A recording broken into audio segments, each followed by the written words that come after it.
There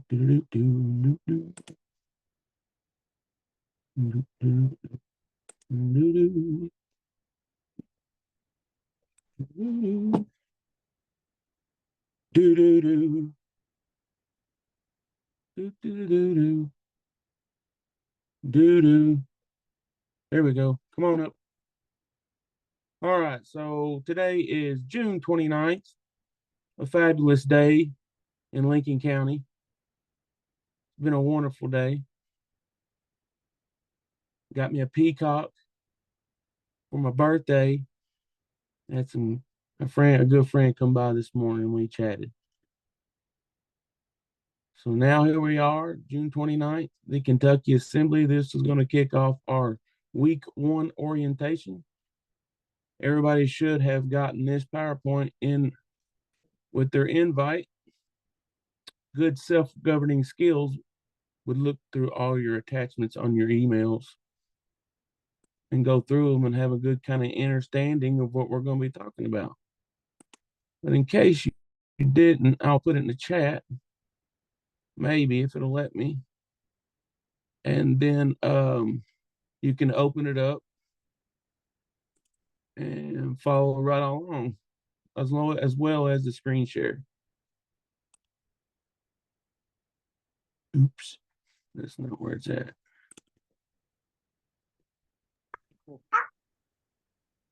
May I? Is Absolutely. today your born day? I just want to say happy born day if it is. It's whatever you want to call it, Laura. I don't go for all the legalese, wordese. I'm here. I'm 47 years old. My name happens to be Justin Paul Jones. But thank you. Born day, birthday. My mom says birthday. So, you sidetracked me. I'm looking for something here. Let's see. State coordinator, because I played that role for a while. New member orientation, or no, new American welcome home, because every time we papered somebody up, we sent them a welcome home packet. And then this was part of it for a little while. Let me see if this will share. If not, I have to stop screen sharing. But I do want to make sure. Cool. So the PowerPoint's in the chat as well. And then also one other thing, beg your pardon for this, I'm going to put in the chat is a Word document that I just kind of threw together. But as I started like an hour and a half before the meeting here, and going through the PowerPoint and came up with some pretty good research stuff. One that's in this PowerPoint, and the other one is 3 videos from Bobby Graves, which was a former Marshal at Arms on Oregon. And he does a 3-part kind of series interview on the history. So the big thing about what we're doing and what Anna brings to the table is the history and how to hold the history in front of the de facto, whatever you want to call them. Again, it's all legalese, wordplay. It's weaponization of words. It's on how you choose to use them. But that's one thing that Anna is very, very good at, is bringing us to the history. So if you looked at this a little bit, then you know that this PowerPoint starts out mainly, 1, with how to status correct, and 2, the history. So without further ado, we will try and get to it. Give me just a second. Meeting recordings. I'm trying to share this Word document into the chat.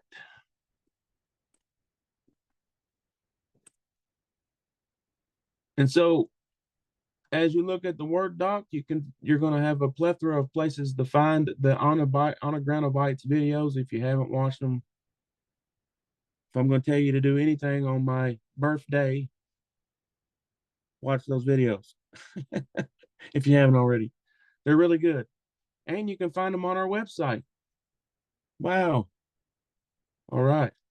Here we go. PowerPoint. All right. Turn on recording, check. attendance into chat in the chat announcement. We got 8. In the PowerPoint, it says to put your county, not that big of a deal. We're all straight on that. The Bivens decision, Bivens declaration, get ready to get into that. And to ask a question, please say, may I state your name? Wait until the meeting presenter calls on you. Blah. If we're going through this PowerPoint and you have a question, let's just get it out of the way. There is 2 parts to this. So I'll leave that up to your discretion on how many questions you want to ask, when you want to ask them. But there's 2 parts to this first week of orientation. So if we don't get through the first part very quickly, then we'll have to follow up with it and the second part this coming Tuesday. That'll fill in a spot for a meeting. Any disagreements with that?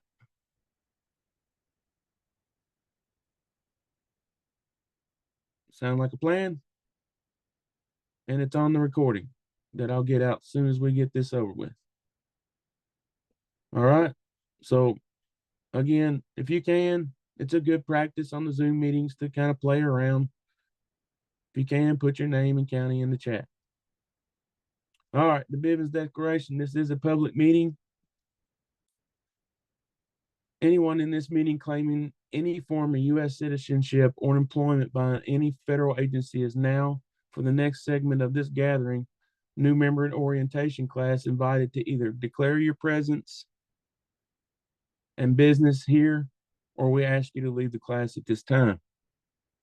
I will repeat, if you're a U.S. citizen or an undeclared federal agent, please raise your hand or vacate the gathering. For the third and final time, this is notice that if you do not respond appropriately to the Bivens Declaration immediately, you are made fully liable for your lack of disclosure, and any so-called evidence that you collect is tainted and inadmissible.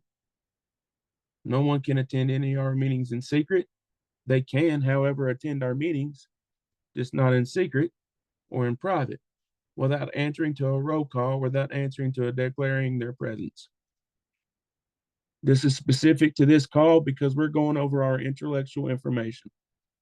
Time that has been put into this PowerPoint and to benefit others, not to benefit evil.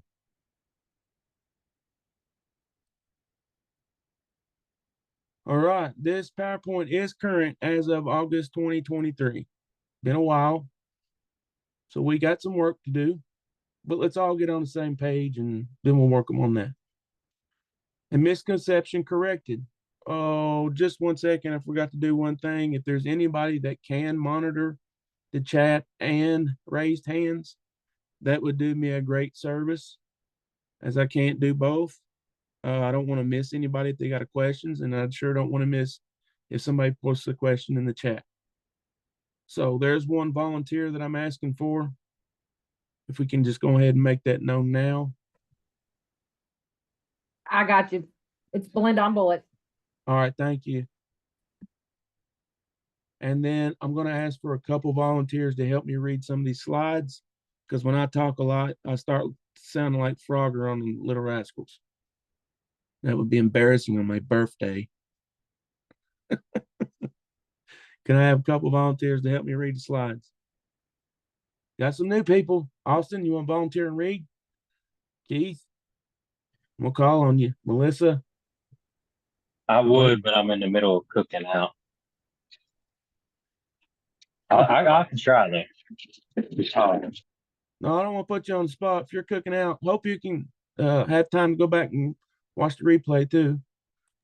Yes, sir. I will. Happy birthday. Thank you. Appreciate it. Big 4-7. Told my wife I was born in 77. I'm 47. That means I'm 30 years old. That's that fiat math. All right. I'm sorry. Okay. If anytime somebody feels sorry for my voice, please speak up and help me read. The primary goal of this assembly, a misconception correction. A primary goal of this assembly is to reconstruct our lawful government of the people, by the people, and for the people. This is done by helping people with their status corrections and educating people on what has happened and what we are doing to correct the wrongs propagated on Americans by our wayward employees. While remedies are while remedies are nice to have, wait a minute, let me do this right here. I'll get this in a minute. I was gonna try and blow this up for everybody. Any idea how to do that? Anyway, while remedies are nice to Hey, have, Justin, yeah, it's blend on bullet. If you scroll down to the bottom of your window there on the right-hand side,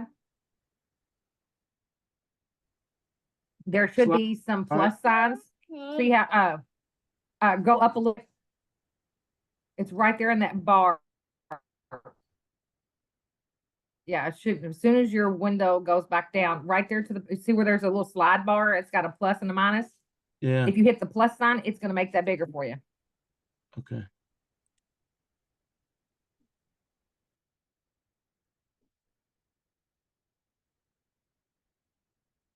Where's we at?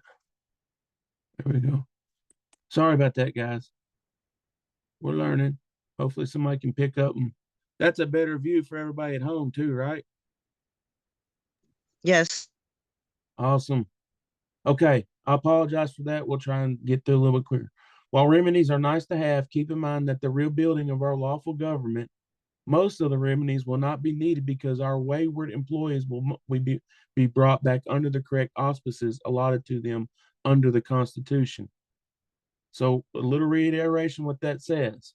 While remedies are nice to have, keep in mind that in rebuilding our lawful government, most of the remedies will not be needed because our wayward employees will be brought back under the correct auspices allotted to them under the Constitution.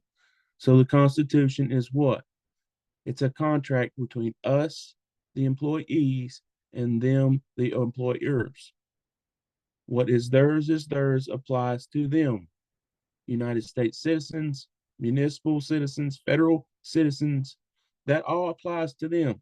Remedies and criminal activity. Okay? So the remedies apply to them as well. So when you do a status correction, most of those remedies are what we're trying to keep from having to do, which is a systematic correction of the whole shebang. And that can only be done by peaceful means, in my opinion. Restoration of lawful government equals freedom for all Americans. So we're to restore where we were at 1863 and then start on the reconstruction from that point. Any comments, questions? Okay, all new assemblymen and women are to attend the orientation class. This is to ensure a strong foundational knowledge about how we are organized, how committees are formed, and how they function, and the overall goal of the assembly. Given previous experience, says it was determined to be the best course of action to help people adjust to the way things are done within the assemblies, since it differs from the corporate model that we've known our whole lives. That's all of us. It greatly differs. It differs to the point that none of us know what it's actually supposed to function as. We know what it's supposed to look like, thanks to Anna and the Federation and others that have come before her and others that are presenting information kind of contrary, but it wakens people up to the reality of what we're trying to do. Always remember, you are self-governing. No other way of saying it. Self-governing. Know thyself. Self-esteem. What other ones? Self-confidence. Okay. All goes hand in glove. We are a community, family of people working to restore our lawful government. We are not employees. We are all volunteer at this time. We will always recommend that you follow up on everything and research information yourself to better understand it. We will always do our best to help you find the answers to questions and recommend you ask them at the end of every class so we can either answer it then or help you research it. That's what I've done with the Word document I've put into the chat. All right, part one, basic foundations and understanding for all assembly members. Every member of the assembly needs to have their paperwork published. There are two routes, 928 bundle, which coincidentally enough, if you go to search Anna Votenreit's the search engine, if you type in article 928, anybody can guess where the 928 bundle came from?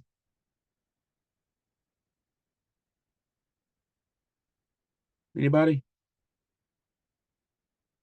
Anybody have a guess as to why they're called 928 bundle?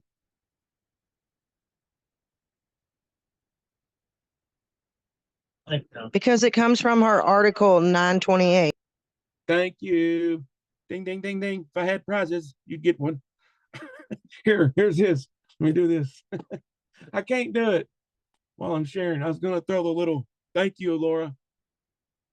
Yes, the only reason they are called 928s is because the article that explains the best that we can find is article 928s. That's when she introduces them. Okay.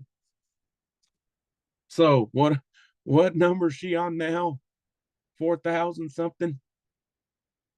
So take that as a data point and use it as we go through and as you self-govern on how you're going to use those documents and stuff like that. Let's see. The 928 bundle plus 2 witness testimonies is also required to becoming an American state citizen. So the way we do it on Kentucky right now is it's an automatic when we refer somebody to Max Taylor or somebody, or if somebody's doing it themselves, it's an automatic. They're doing their 1779 or 2 witness forms, and we take a copy of the birth certificate as well. That's just putting the evidence together on the public record. Birth certificate, the witness testimony saying, hey, 2 witnesses saying I am that. But it's also part of the 928 bundle. Okay, if you wish to participate in the reconstruction of our true government of, by, and for the people, then the 928s are recommended. It's getting to where they're not required. Okay, because there's other ways of kind of killing 2 birds with 1 stone, so to speak. And then Anna and the Federation, us hitting it this way, and Anna from the Federation hitting it this way. They're waking up to certain things to where the 928 documents it. It's just kind of for our benefit now, for our security. The 1-page Declaration of Naturalization of 1779, just 1 point. This comes directly from what they were doing in the Declaration in 1779 because of what they were trying, what the rats and all that were trying to do. They were trying, okay, after the Revolutionary War, we won, but they were up to their own shenanigans on the other end, trying to infiltrate the legal East, the title American. So they were trying to drown it out with United States citizens, people from France, all over the place, and having them declared as United States citizens. Well, this declaration was created by Americans back then, not this in particular one, but the concept, the intent, because Anna says all the time, especially the recording secretaries, we are not to do what county clerks do and require certain things on certain documents for to be published. Okay, it is the intent and the intent only. Okay, because we're all different, we're all individuals. So the 1-page declaration, this is what they were doing back then. That document has several paragraphs, and the first 1, 2, 3, I think 7 or 8 paragraphs is your 928 bundle, all in one document. The 928 bundle just breaks them out and just spells it out for them. All right. This is the fastest option to get back to the land and soil, which is the one-page declaration 19 and the witness forms that I'm speaking of. But it limits you to an American state national ASN status. The 928 bundle can be completed at a later date if you decide to take on ASC status, as long as you fulfill the requirements of no license, dual loyalties, and dual citizen status. Now, that's been clarified since this PowerPoint was made out. The no licenses is primarily for doctors, lawyers, attorneys, those of the Title 37 conscripted nature that would conform you into a uniformed officer in their mercenary conflict that's been going on since 1863, I beg your pardon, and before that. So, Justin, may I? yes, On the dual citizenship part, I wanted to ask a question. So this is where I've gotten a couple of questions about, so people belong to certain organizations that they pledge some kind of allegiance to. Is that what it, wouldn't that be dual citizenship if somebody had that currently going? If Yep. they say it's not, they belong to something other than, say, the assembly.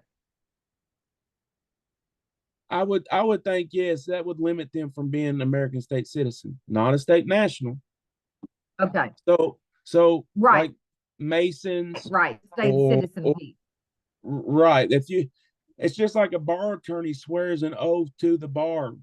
Well, that takes him out of his oath of allegiance that we do. I think it's an oath, something like that, right? Yeah, Maybe yeah. not, but you see what I'm saying? So they're holding an oath. That's perfectly fine because keep it Yeah, and see, and I was thinking that, but I just wanted to ask. now. Somebody could see this recording, and I could always be course corrected. I'll say that on anything. I'll eat crow whenever time of the day, and I'll eat it like a champ, like I'm on Fear Factor. Okay, all right. But But keep it in does have most to do that- with like license and certificates kind of things, and an oath that they took to them, pretty much. exactly like a perfect example was we had a woman from Russia that we needed on the treasury, and to be on the treasury, you had to be a state citizen. Well, when she went through her Continental Marshal Service vetting, they were trying to tell us, Kentucky, that she couldn't be. Well, I was Marshal at Arms, and I didn't talk mouth to mouth, face to face Zoom because it wasn't necessary. It was a peaceful discussion through email jurisdictions. The state marshal at arms citizen was talking to the Continental Marshal Service that was providing a service for the Federation. Okay. Yeah, They were saying one of our people had a conflict of interest because she was from Russia. The people in Kentucky got together in a General Assembly meeting and elected to go ahead and tell the Continental Marshal Service, thank you for your service. We're aware and we will handle accordingly. And we laid out what we were going to do. Okay, so that's going a little far into it, but we did. That's on record. Okay, so we can operate like that, but we have to communicate amongst the counties and counties on the state and that type of stuff. But the principle behind this, Belinda, is that everyone on the land and soil of America, and they don't know it yet, is afforded the right back to their birthright status. So that means deputy sheriffs, people that work for the state, firemen, teachers.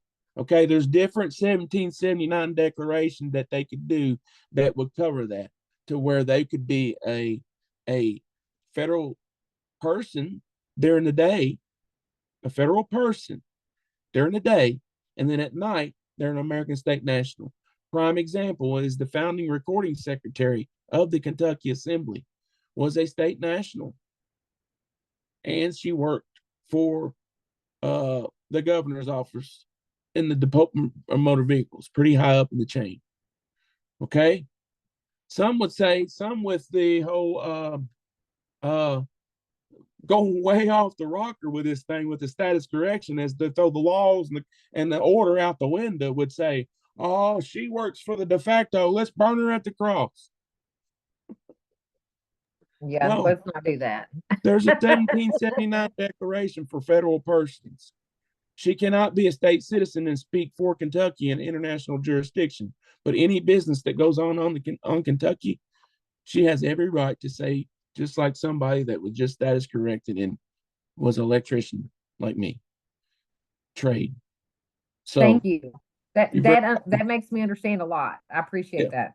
you're very welcome. And for everybody's awareness, you go to the TASA website, and when you go to correct your status, now those of us that have already papered up, I'm not saying this for you, right? Because you've already done it.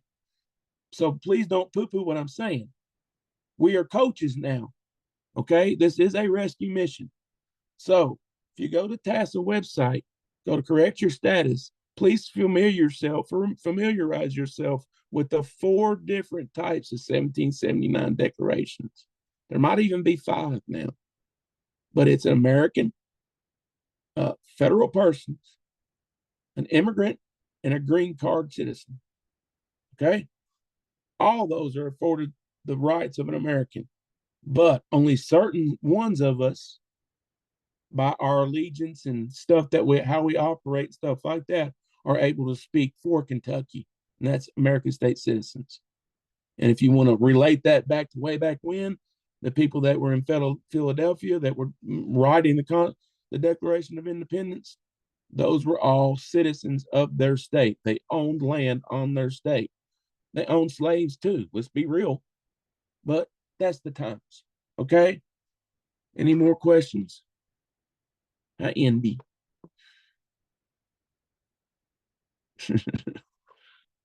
All right, we're gonna move on.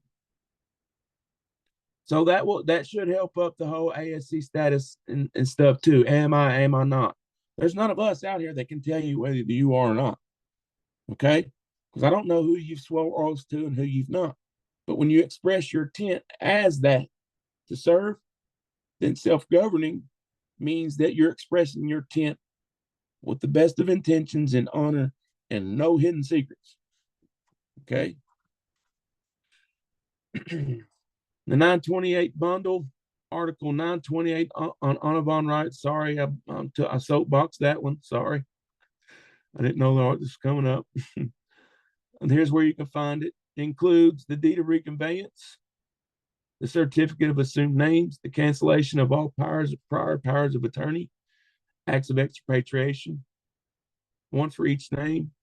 See the diagram of fraud document, mandatory notices, mandatory notice Foreign Sovereign Immunity Act, DNA paramount claim, your 2 witness affirmations, 2 copies of the birth certificates for your hard copy files not published. If you wish to participate in our assembly as we reconstruct our true government as ASCs, you will need to complete all the other needed documents listed on the TASA website. So don't take nobody's word for it. Go do the research on TASA website, such as the other documents listed on the TASA website, such as the Declaration of Political Status with cover letter to Secretary of State Blinken. It's recommended you do Kentucky Secretary of State, your revocation of election to pay taxes, if applicable, any fee schedules, baby deeds, voter registrations. There's more stuff. So do your diligence, do your self-governing research, and find that out. The Declaration of Naturalization of 1779 includes, of course, the document, the 2 witness affirmations, and 2 copies of your birth certificate. If you wish, did I just do that one? No. If you wish to participate in our assembly as reconstruct our true government as an ASN, you will need to complete all the other needed documents listed on the TASA website, such as Declaration of Political Status with cover letter, revocation of election to pay taxes, if applicable, fee schedule, baby deed, etc. Kind of the same, but a little bit more involved as an ASC. Pop quiz. What's the difference between the 928 paperwork and the 1779 documents? Anyone want to take a stab at that?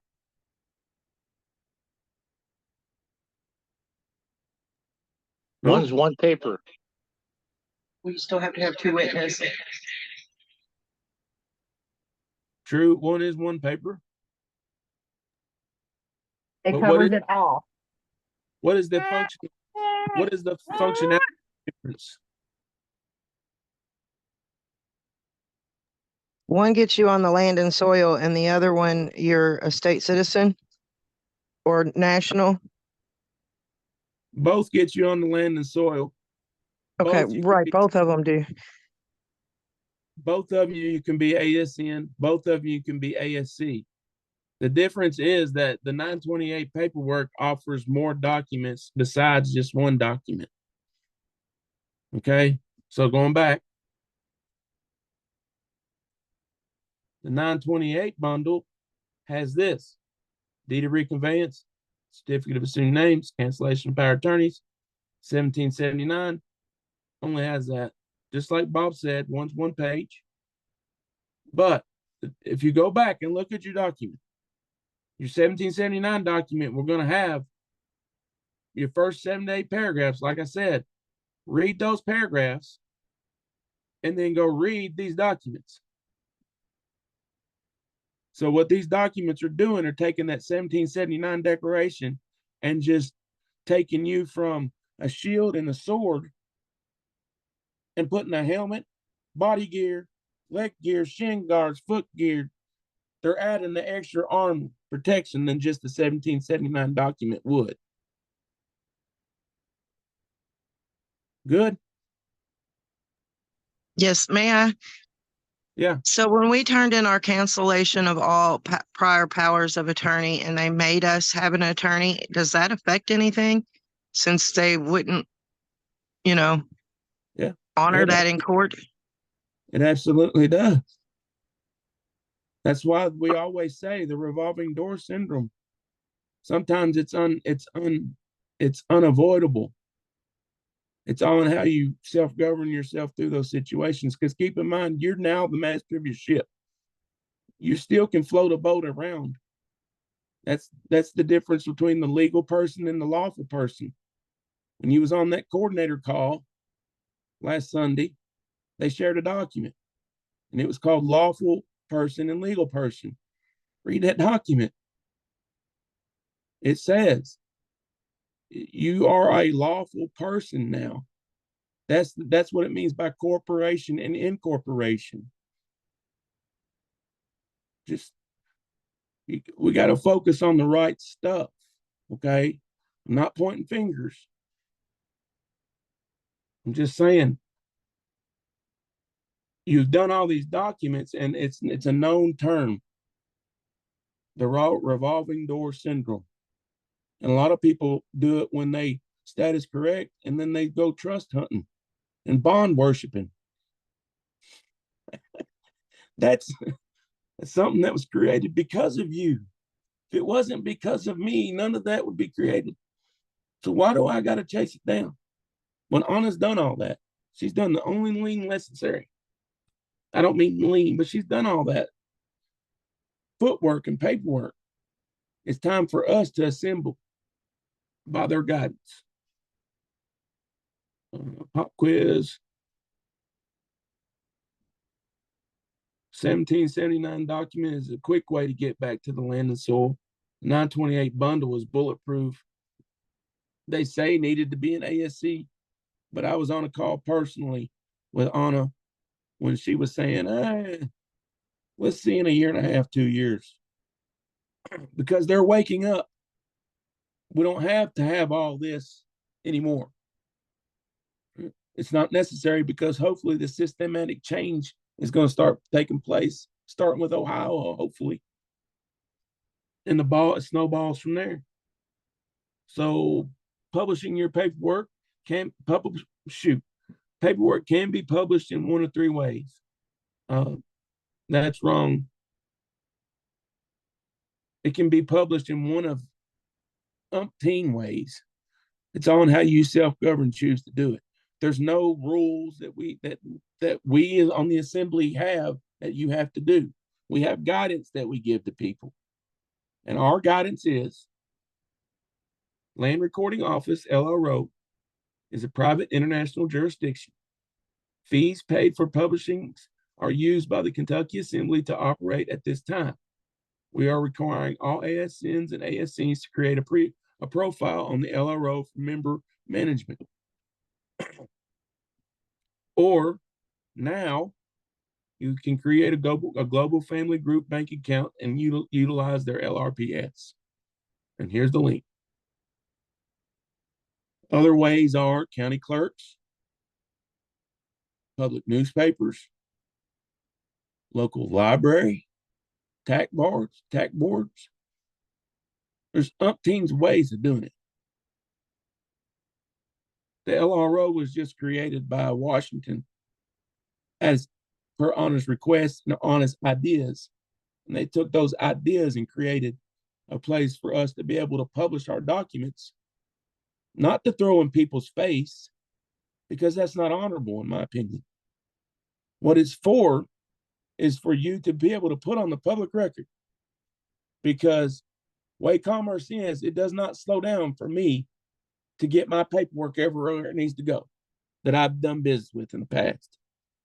It's their due diligence to check me out when they're doing contracts with me.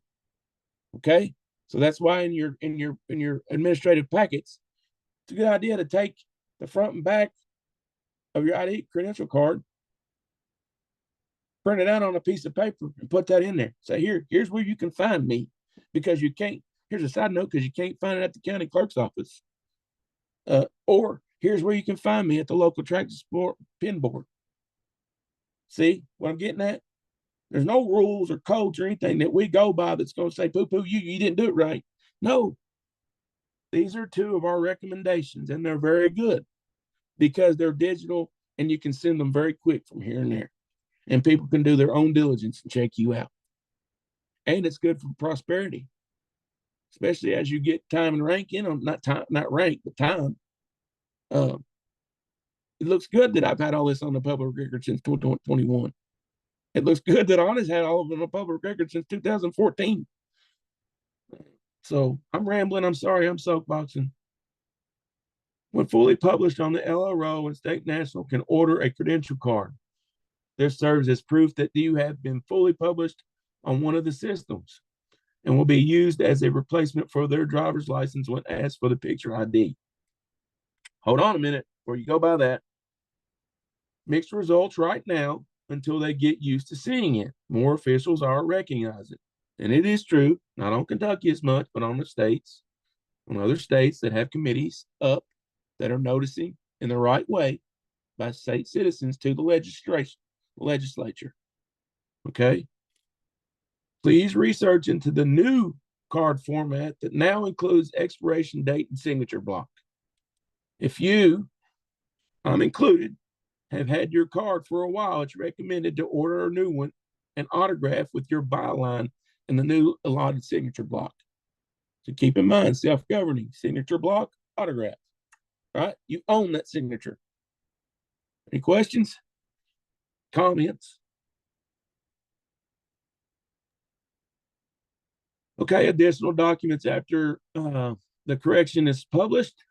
So this is after you've been published. It's not required for your status correction, okay? So additional documents after the correction is published. I can't see the other part because of the meeting. Declaration of political status is required. Marriage paperwork is recommended. So keep in mind, if you still have a corporate marriage, you still have, it's not an allegiance, but you still have a parasite within your midst. Okay? So if you want to know what that looks like, I don't know how many other people's gotten to that, but mine is published on the public record on the LRO. If you'd like to look at it, it's simple. Common carry? Yes. I have to step away for a minute. I just wanted to let you know, there is currently no one in the chat. No one's raised their hand or anything at this time that I can see, but I do have to step away for a moment and I'll be back. All right. Thank you very much. So the marriage paperwork is recommended. Common carry. This might have been included in your bundle, meaning if you paid the service to have it created, all your documents created. The baby deeds, highly recommended.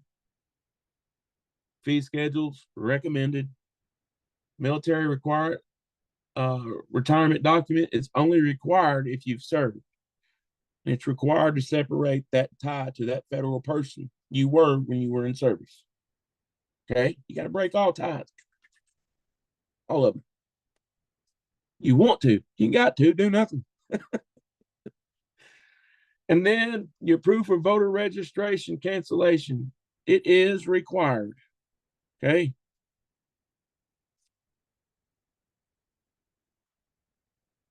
Before publishing, letters and notice to send before publishing, withdraw voter registration privileges. These aren't your elections. I went and did mine in person at the county clerk. Too easy. Went down and said, I want to take off the voter registration rolls. She did it. I said, I need proof. Typed it out, printed it out. That's what's on the LRO. I didn't send the letter. Self-governed. Just get it done. That's all of them. There's no set way. If you try and go by my way, you're not going to like me because I'm not going to lead you along. That's just me. You do your way and you know it. After publishing your status correction docs only, this is again the letters and notices. Only after you status correct. Cover letter to the declaration or cover letter to the Secretary of State. Can anybody tell me why that would be an after?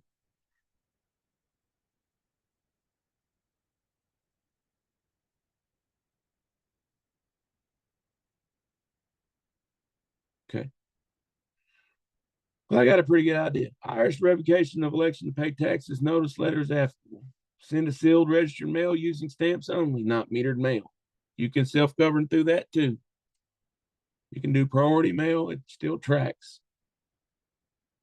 Scans of Greek cards return receipts will need to be sent to the recording secretary that published the documents on the LRO. That is a broad spectrum. It does not have to be green card receipts. Whatever you get from correspondence from whoever you send a notice to that they've received it is all you need. Green card, United States Post Office.com, track it, print it out, put it in a PDF. Keep registered mail receipts and green card receipts on file. I'm talking about your files. Your files. Don't just send them to a recording secretary and just throw them in the trash. It's just backwards thinking. We do not keep your documents. We're required for status and standing to keep documents on file.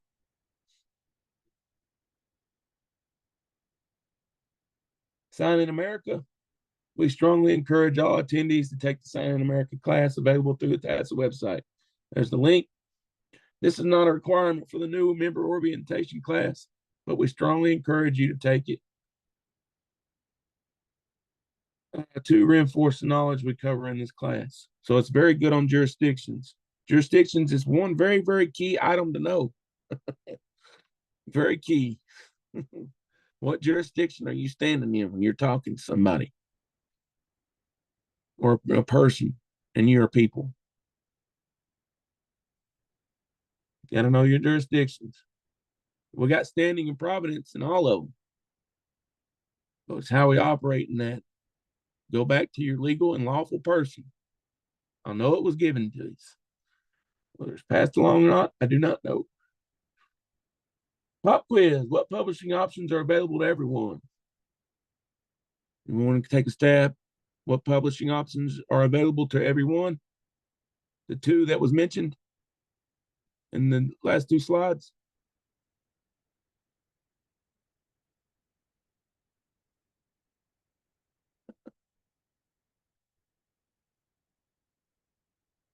I beg your pardon, 4. The LRO is one, and the Global Family Group Bank, the LRPS, is the other. Land Recording Office, GFG LRPS. After you publish your paperwork, is there any other documents you need to complete? It depends on your situation. Absolutely. And how far you want to take it, right? And what I mean by that is how far you're willing to serve, in what capacity. Because keep in mind, when we're talking about this stuff, we're not talking about it in their courts and in their systems and what an American state citizen means to them. We're not talking about that. We're talking about what it means in our system. So if you want to serve in our system, there is some self-governing things that we need to do. That's the stuff we just want to. May I ask a question? Yes. Okay, so since Anna did the she was supposed to take our debt records by May the 27th and do whatever she's gonna do with those. Do we still need to send the Mosi sandwiches out to them or any of that since she's doing that? Or I was kind of confused on that. I yield.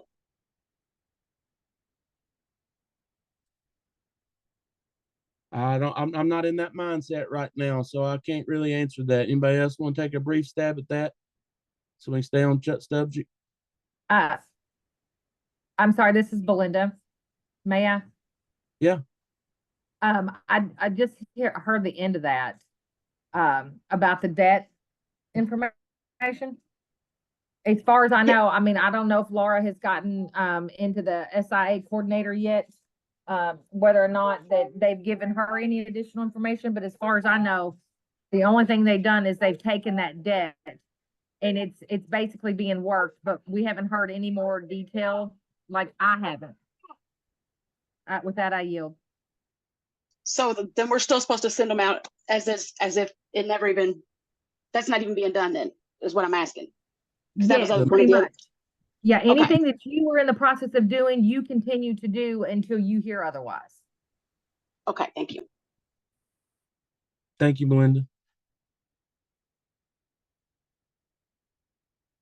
Moving on. Now for the fun part, the history and the foundation. This is where we eat. This, you know how they say let her eat? This is where we eat. This is where we make our hay. Our history. Because they cannot step out of the history. And that's why Anna and the Federation are pounding them with the history from this end. And we're assembling and living that history from this side. There's no denying it when it gets to them. Basic foundational questions. Everyone has the basic questions they either ask themselves or they get asked by someone. 1, how are we called into session? 2, by what authority and what documentation? And 3, how is our governing authority that also gives us proper standing and status and standing? I beg your pardon, let me read that one again.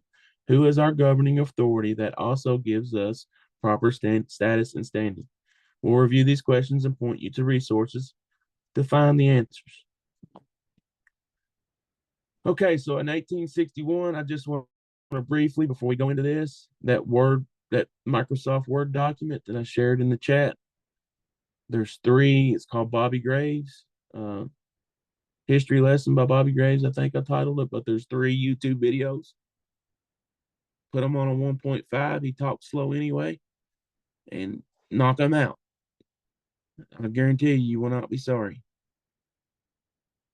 In 1861, 7 Southern states of America walked out of the second session of the 36th Congress on March 27, 1861. Adjournment of the Congress was Sendai, a Latin term meaning without fixed day or no date was set for reconvening. On April 15, 1861, President Lincoln, President of the Corporation Lincoln, reconvened Congress under the executive branch by proclamation, General Orders 100. If you have not read that, I invite you to read that one too, better known as the Libra Code. Point it out to your friends. Tell them this is the history. This is not Kabuki, Amazon, Google conspiracy. This required the Army or the Department of Defense today. Let's see. This required the Army or the Department of Defense today to pay reparations to all non-combatant civilians armed.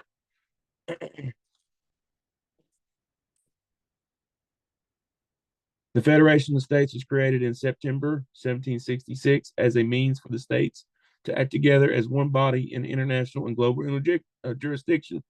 The Federation has no national level powers at all and is not in itself a sovereign body. The Federation is an agency of the states, representing the sovereign bodies of the states of the Union in the foreign, international, and global jurisdictions. In business structure terms, why business structure terms? Ask yourself that. I think because we're creating a business. This is not a hobby. In business structure terms, the Federation is not an unincorporated holding company. In business structure terms, the Federation is an unincorporated holding company that holds the international and global powers that each of the states grants and bestows to it for their mutual defense and protection.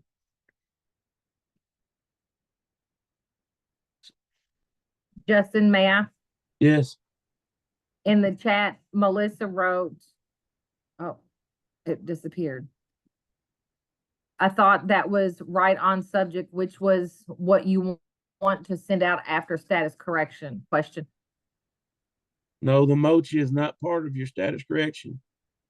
Your mochi is what you do. You still keep paying your bills, but your mochi is something that you send to offset the debt to it's supposed to go to, which is IRS. And keep in mind, not a lot of people have a lot of progress with mochi. There's not been much success with it that I have seen. I'm not poo-pooing it. I just chose not to do it. But the mochi process has nothing to do with status correction or anything you need to do to be a state national or state citizen, which is what we were talking about. As an unincorporated holding company, the Federation could then act as a delegator of powers given to it. The powers were then delegated to the Confederation later. Another delegation of powers were made under the constitutions. When any of the subcontractors contracted via constitutions or even the Confederation are unable to function, all delegated powers return to the Federation via operation of law. This is when Anna says it's time to mow our own lawn. We hired these people to, quote, mow our lawns for us because we didn't want to. Therefore, we let the American lawnmowers sit in the back 40 and run out of oil. It's still American made. We right now on the assembly level are responsible for finding people that know how to maintenance it, keep the oil in it, and successfully operate it. Okay? So not to analog too much, but that's what this means. It says, when any of the subcontractors contracted via constitutions, so if we're quoting constitution, like that's going to get us somewhere, it's not.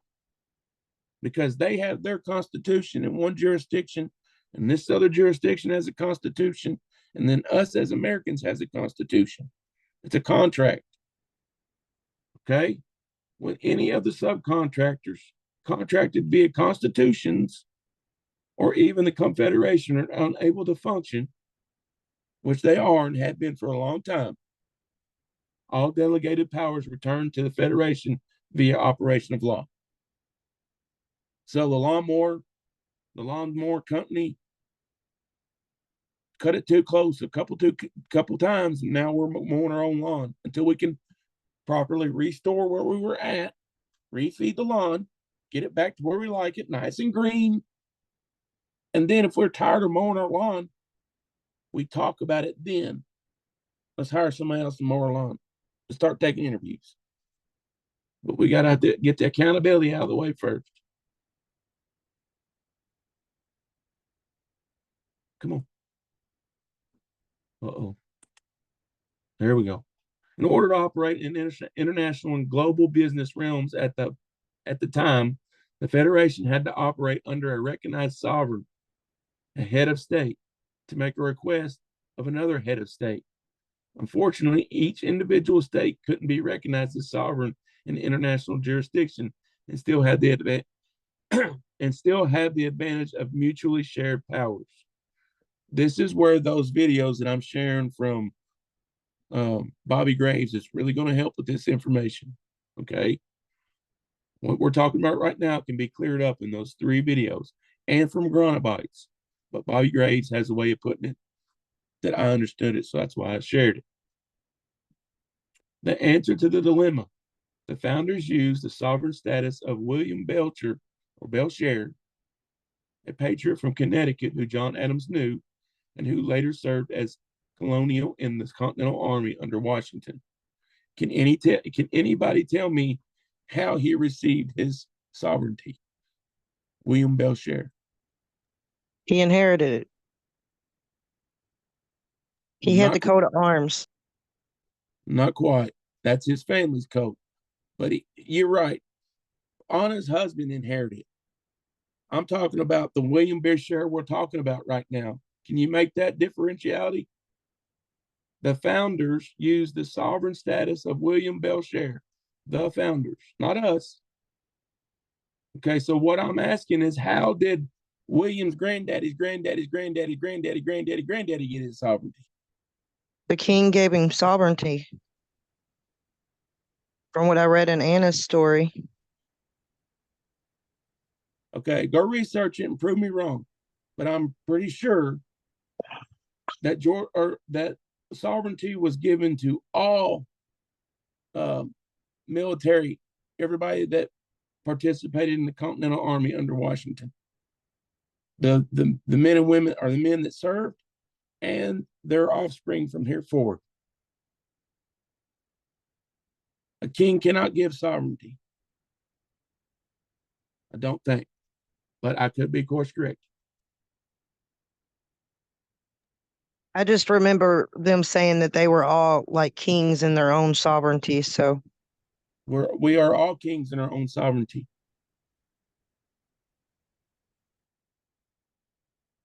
Yes, that is correct. Not trying to be argumentative. Just please go back and make that click right there. The founders used their sovereign status. And we, being sovereigns on Kentucky, properly status corrected and declared, is what gives Kentucky its sovereignty to be a sovereign nation. If it wasn't for us status correcting, Kentucky would be no more sovereign. It would be total corporate de facto.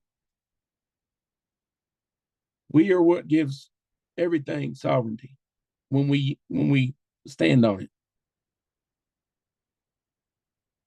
Pop quiz: when did the Great Fraud begin and what caused it?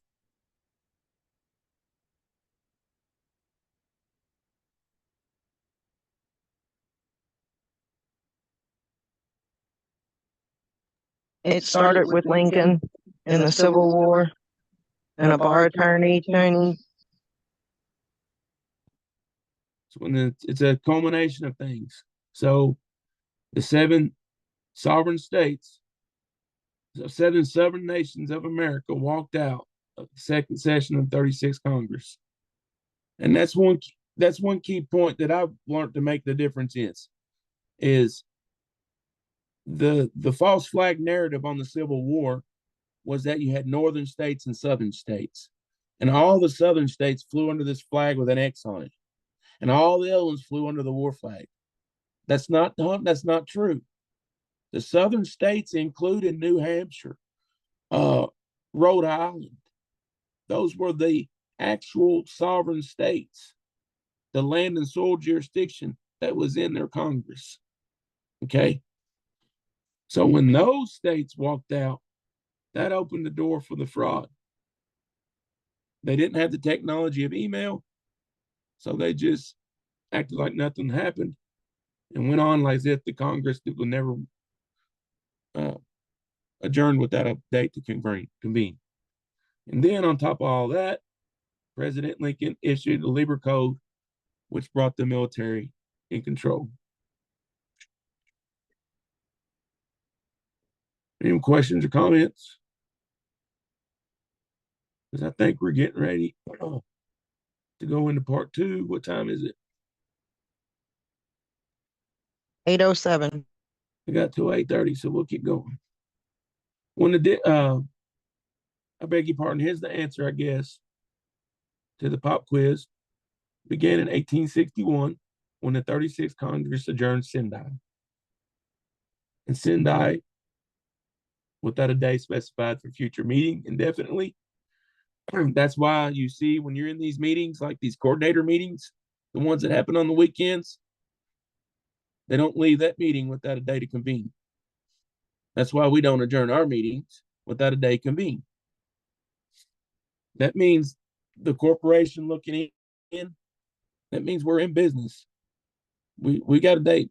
We're coming back in session in another month. See, they can't say that we're lost. And let's see. Little known safeguards. William Belshire and his family were granted sovereignty equal to kings by William the Conqueror after the Norman conquest in England, like the Magna Carta came later.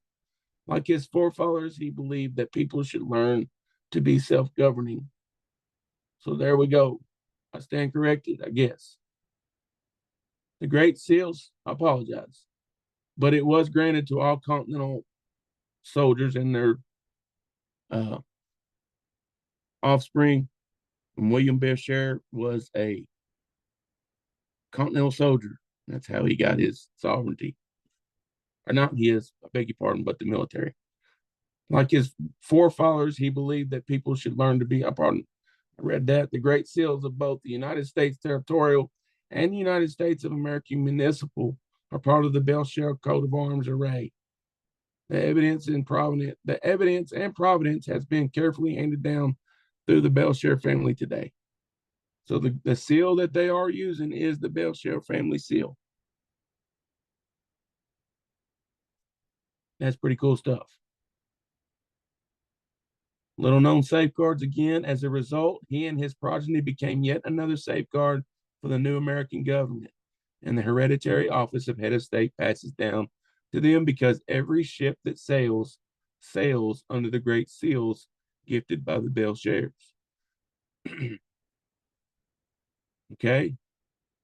So they created the vessels for us to use because that's what they came up with. And that's how they got their fraud. If y'all don't know about the bearer bonds fraud, that's a good one to briefly look into. It's a long, drawn out story. But did I say that right? The bottomry bonds scandal. That's what it was. Bottomry bonds. They basically created ships, manifests, and cargo. Nothing of the like existed. And then wrecked them all and gained all the insurance money. That's what they done with us as living men and women. This means all corporations, ships, and commerce taking place worldwide by American vessels fall under the head of state. Notice it says American vessels. Again, I encourage you to go back and get that document, legal persons versus lawful persons.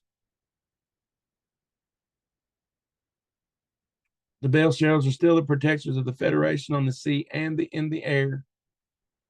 Belshire is an anglicized version of Belshire. Belcher, I'll read that right for recording. Belcher is an anglicized version of Belshire. The family is Norman French, not British, and Belshire is a clan name, and James Belcher, the head of state, shares this lineage. The Belchers act to protect the interests of the states and people. Notice capital S, capital P, in the middle of a sentence. Wowee. The Belshires act to protect the interests of the states and people and keep the Federation alive, albeit with skeleton crew of volunteers when the states are not in session. Now, is that leaving a few people out, you think?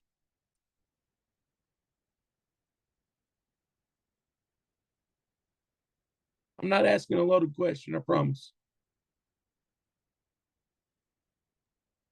Because what I'm getting at is we know that there are capital P people for state citizens and lower P people for state nationals, right?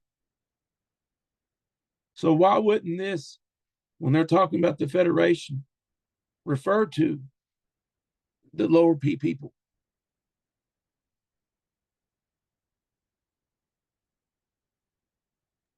Because they're totally sovereign? I don't know. It's just a guess. No, oh no, yeah, yes, that's it. They are sovereign, but what jurisdiction are the little p people on the state, right? The So land, yeah.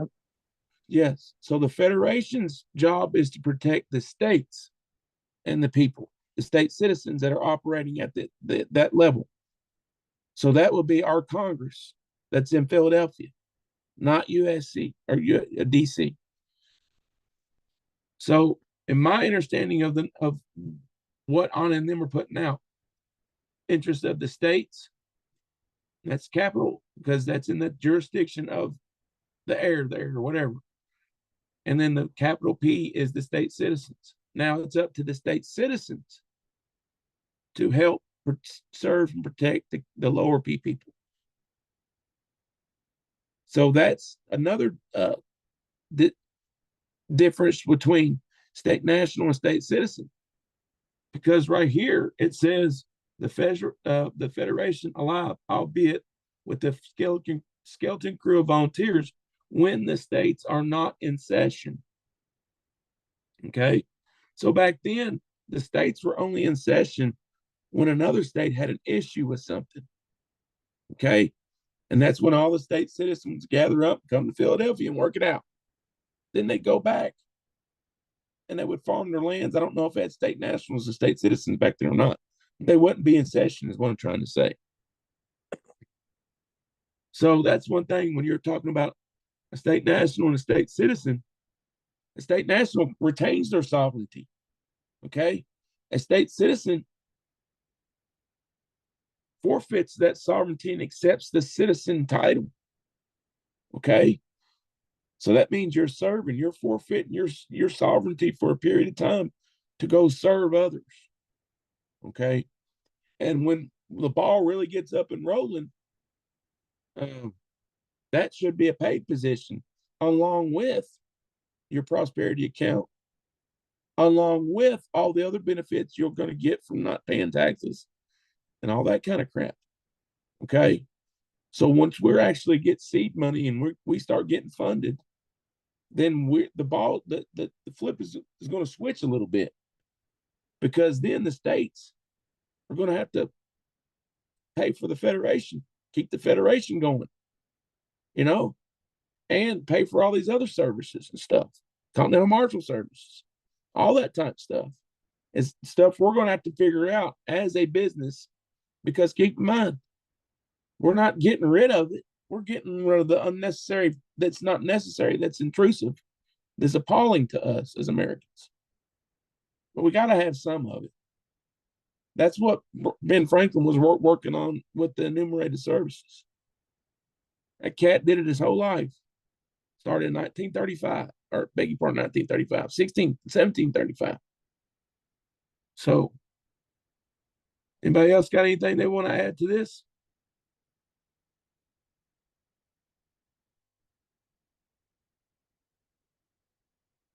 Right. The members of the Federation are the states of the Union. The states of the Union are represented by state assemblies, who are, I think it says, are the embodiment of the states when in session. Okay, so the Federation, the members of the Federation are the states of the Union. So when somebody asks you, like let's just say taking in a doctor's office, got the United States citizen block, but you don't have American, or it's a vague term. We could be classified United States citizens because we are, if you're an American state citizen, citizens of the United States, blah, blah, blah. I don't want to get into that.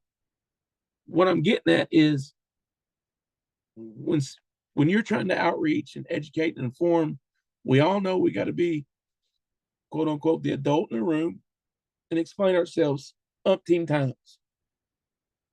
Well,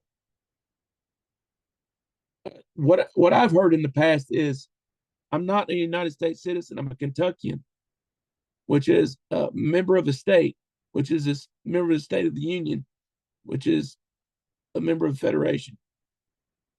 strawed out long, but it's a good history breakdown. The Federation continues to hold the mutual powers of all states. So what that means is they can speak for us with our delegation in international jurisdiction, mutual powers. Those gathered to run the Federation's administrations are all volunteers right now and have been for a very, very, very, very long time. I wouldn't even say volunteers. I would say at some point it was kind of how I classify it. There's no other alternative. Volunteering. Yeah. Functions of the Federation have been dictated to date. Functions of the Federation have been dictated to date by past practices and necessities, all of which are practical matters, including locating assets belonging to the states and people and putting an end to the great fight against Americans. That's on this whole process she's done. When she went to the Pope and all that, it's pretty much the Disclosure 101 book. That's what that's referring to. Locating assets belonging to the states and the people. That's what they're doing. And doing so, we all act under the prudent man fiduciary standard. So Anna is not the Federation. Anna is just the fiduciary of the Federation. There's a lot more people involved than just Anna. She's the one that makes the decisions because a fiduciary is supposed to make those decisions that would benefit the people, also benefiting her, not the other way around. Decision benefiting her to make people. That's a fiduciary's role. Okay, prudent man fiduciary standard means we administer all affairs of state with the same standard we would exercise as if the assets and resources belonging to us in a private capacity.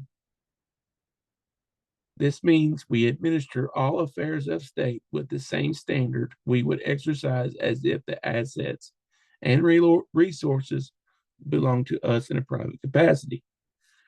We use carriage accounting method and the calendar year, not double accrual accounting, and the federal fiscal year. So I think what is the federal fiscal year offhand, Belinda? Is it October?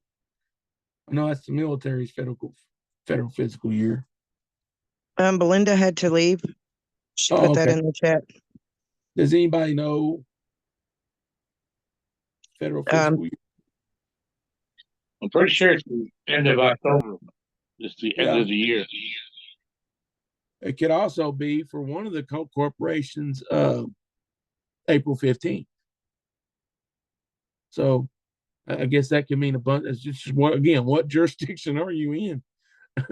But I know in the mercenary service role, fiscal years was October to October. Okay. I know it is for like Medicare and Social Security when you're going to get it. That's how they do it. They start open enrollment in October because that's the end of their fiscal year too. Yeah, that makes sense because you're shopping for insurance in November. So that seems to be the dig. Okay. I think I read that. I'll read it again. We use carriage accounting method in the calendar year, not double accrual accounting in the federal fiscal year. There are three ways our founding fathers determined that the states' assemblies may be called into session. Okay, so here's the three ways we can be called into session. They may be summoned by the President of the United States, unincorporated. So no president has been elected for the unincorporated Federation of States since 1860. That's out. Number two, a committee of 9 states assemblies may call the General Assembly. The only state still in session was Texas, which would not have allowed a quorum to use this option. That's out. Number three, they may be summoned by the United States of America, unincorporated under the hereditary head of state. This is the method used to bring the assemblies into session. What's the Federation? The Union of States. Boom.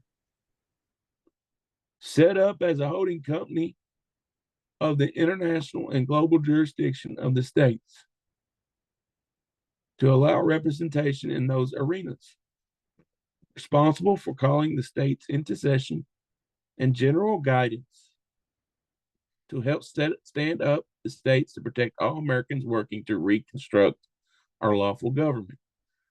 General guidance. So my opinion on this is general guidance is not to do it for us. We have to do it and go to them and say, hey, we're ready.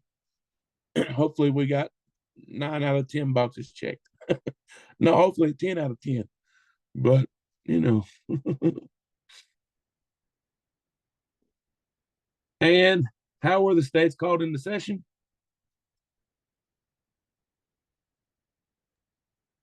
By the sovereigns that corrected status. The hereditary head of state. Summoned the Yep. United States of America incorporated under the hereditary head of state. So yes, by those that were sovereign. I'll tell you, if y'all haven't seen that Bobby Graves, that is the one video that made it all the history click for me, not all the other stuff. But you know, it's kind of like, oh, okay, this goes back way long, way further than Trump. So sorry, I'm having a good time. Sorry. If you haven't already done so, get your paperwork completed with your recording secretary. Key points to remember, questions for the final knowledge review. I don't know if we'll do a final knowledge review. That's too much like school. Little known safeguards for the founders put in place using the Belshare family allowed the assemblies to be brought into session. And that's it. That's, if you want to go for a review, that was in the little known safeguards part. And that's where we found out Laura was correct and how they gained our sovereignty. The Federation is represented, the Federation is representation in international jurisdiction for all states and is our current governing authority until we can stand up our states, which is, if you want to put term to reality, that's what Ohio is going through right now.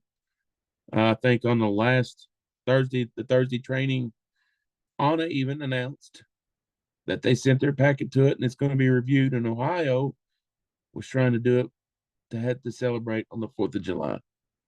And that would be pretty awesome. All attendees are encouraged to reach out to any of the mentors for assistance or questions as they are needed. I want to encourage everybody to want to be a mentor as we start this process. This is all muscle memory. This muscle and this muscle. Your mouth, being able to speak it, regurgitate it. Anybody got anything? I think this is the end of part 1. Yep.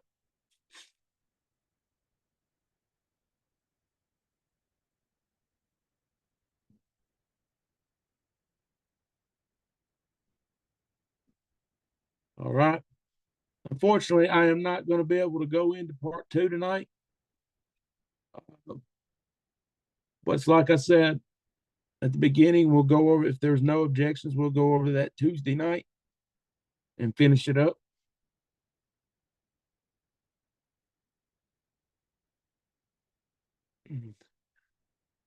So what I'll do, my plan is to go ahead and get this recording linked up to YouTube, get it on our websites for review, but also send it out, send the meeting invite, the announcement to Tuesday's meeting. I'll send the link to the meeting, but I'll also put the link to this video so people, and ask people to review it before Tuesday. Sound like a plan? Sounds like a plan. Gotta have a Sounds plan. good. What was that, Bob? I said, sounds good. Awesome. Well, I'm going to end the recording. Is there anything anybody wants to say on the recording, question or comment that they think people should know from this? Something we didn't go over, we can add to the slides? I think you were very thorough. Well, I appreciate that. Hopefully somebody can be as thorough as or more thorough with this, because we know it can use some improvements. I'm excited to see what Ohio's got. Maybe kind of hone that to Kentucky a little bit. Because I think theirs is a little bit more remedy based than just historic. But we still got 2 more slideshows to go through. This is just the first one. All right. This is just my opinion, but we need to have more than 6 people on this call. That would be nice. Must be everybody's birthday. How about that, Bob? Yeah, happy birthday to you. I appreciate you, brother. Hey, y'all have a good night, and stop the recording. And I'll see y'all Tuesday, okay? 7 Sounds o'clock. good. Peace, y'all. Be safe.